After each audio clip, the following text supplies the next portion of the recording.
Bonjour.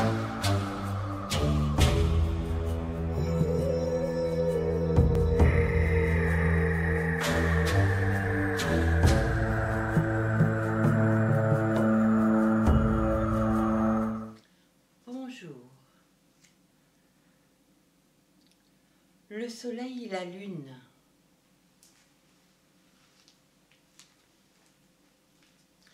Autrefois, dans une région qu'on appelle maintenant l'Amérique du Sud.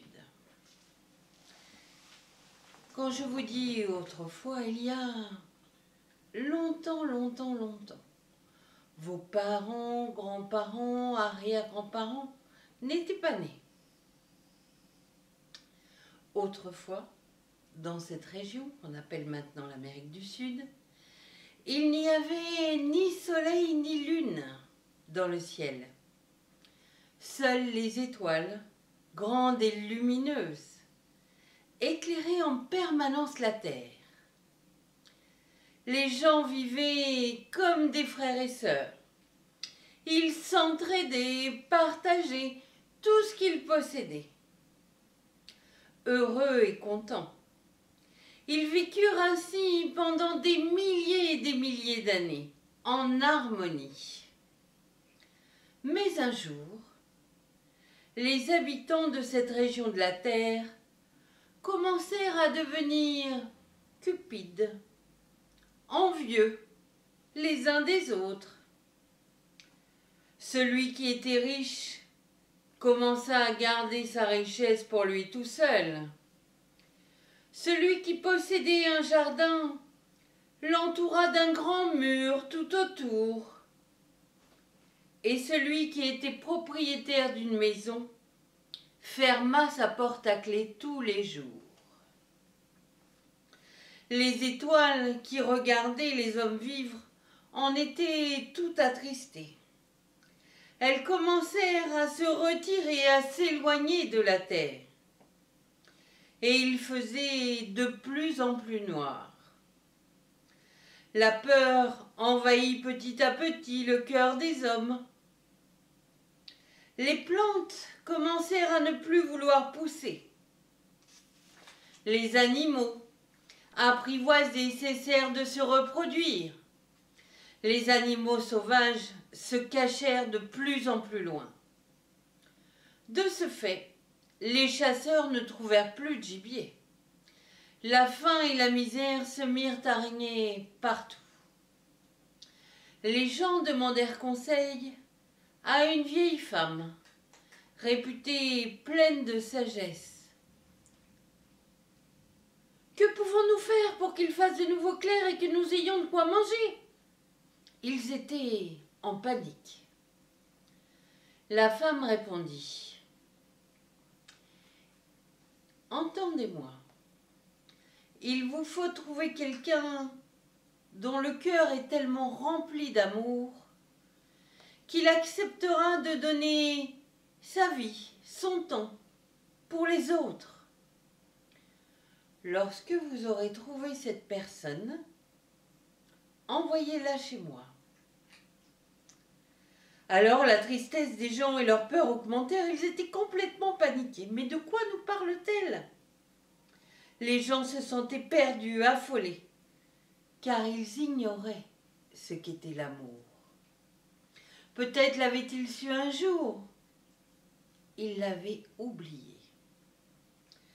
Comment trouver quelqu'un avec tant d'amour, tant de dévouement? La rumeur courait dans la population. Chacun avait un avis. Dans une cabane isolée près de la mer, vivait un pêcheur et sa femme. Ils étaient heureux puisqu'ils s'aimaient, tout simplement. Leur cabane était modeste. Ils avaient peu de place, mais ils avaient ce qu'il leur fallait. Et ils étaient si heureux de vivre ensemble. Informé de la grande misère du monde et de la détresse des hommes, le pêcheur dit un jour à sa femme « Nous devons peut-être les aider, hein. Nous sommes les seuls à pouvoir le faire parce que nous nous aimons. Apparemment, tous les autres ont oublié. » Il réfléchit. Ils s'accordèrent. Le pêcheur alla donc trouver la vieille femme et lui dit « Je suis prêt à faire tout ce que tu me diras. » La vieille femme le regarda. Elle s'assit près du feu. Le pêcheur fit de même. Elle lui tendit un énorme bouclier et lui dit « Tu dois aller jusqu'au bout du monde. Et de là, sauter sur l'étoile la plus proche, puis sur la suivante, et ainsi de suite jusqu'à la dernière. Sur chaque étoile, tu devras ramasser la première pierre que tu verras et la fixer sur ton bouclier. Quand celui-ci sera complètement recouvert de pierres, tu devras le lever au-dessus de toi. Il donnera alors de la lumière aux habitants de la terre. » Le pêcheur s'en alla jusqu'au bout du monde. Mais arrivé là, il perdit un temps courage, car l'étoile la plus proche lui semblait déjà tellement éloignée qu'il lui paraissait impossible de l'atteindre. Il voulut faire demi-tour, il douta, il hésita. Et puis d'un seul coup, dans son cœur, il pensa à sa femme qu'il aimait et qui comptait sur lui. Et soudainement, il se sentit emporté. C'est ainsi qu'il vola d'une étoile à l'autre. Tout fut facile en apparence, fixant à chaque fois une pierre sur son bouclier. Lorsque celui-ci fut entièrement recouvert de pierres des étoiles, il le leva haut dans le ciel et le bouclier se mit à briller. C'est ainsi que le soleil apparut dans le ciel. Le pêcheur ne se lassait pas de tenir le disque du feu bien levé tout en haut au-dessus de lui. Il se réjouissait de voir que les hommes étaient à nouveau heureux. Un jour, cependant, alors qu'il se trouvait juste au-dessus de sa maison, il vit que sa femme était triste. Alors, il prit une goutte de son cœur et il la lui lança. Celle-ci resta suspendue dans le ciel et se mit aussitôt à briller et devint la lune. La femme vit ce nouvel astre et comprit le signe qu'il lui avait envoyé. Elle pleura de joie et pleura tant que ses larmes devinrent un fleuve qui se dirigea vers la mer.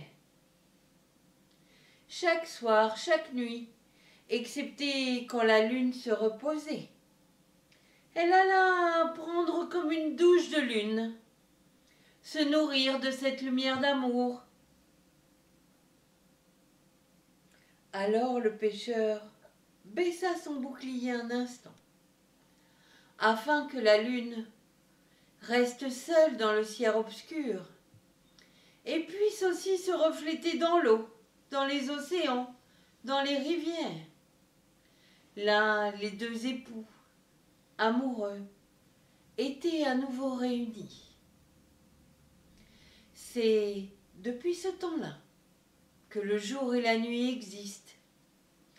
Et chaque fois que la lune se reflète dans la mer, dans l'océan, et que le fleuve capte ce reflet, le pêcheur et sa femme se de nouveau réunis, et l'amour domine.